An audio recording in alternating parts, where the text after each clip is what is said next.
ربنا هب لنا من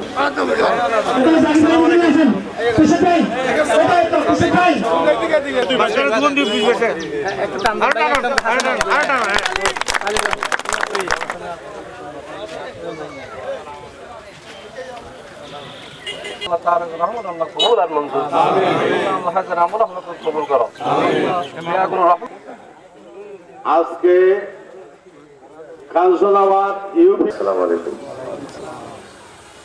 আপনাদের কাছে এসেছিলাম এই আমরা যখন সরকার গঠন করব, আমাদের নেতা তারেক রহমান, যিনি আমাদের খোরশেদ ভাই বলেছে 18 সালে আমাকে আসতে দেওয়া হয় নাই।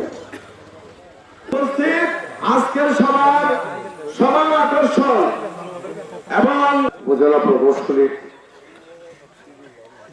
কমলবাবু উপর সুযোগ নাই। আমাদের একটা জায়গা করতে হবে, আমাদের স্বেচ্ছাসেবক দল আমরা অনেকদিন দেখি নাই, 17 বছর আমরা রাস্তায়। সম্মানিত সভাপতি, উপস্থিত বিএনপি নেতৃবৃন্দ,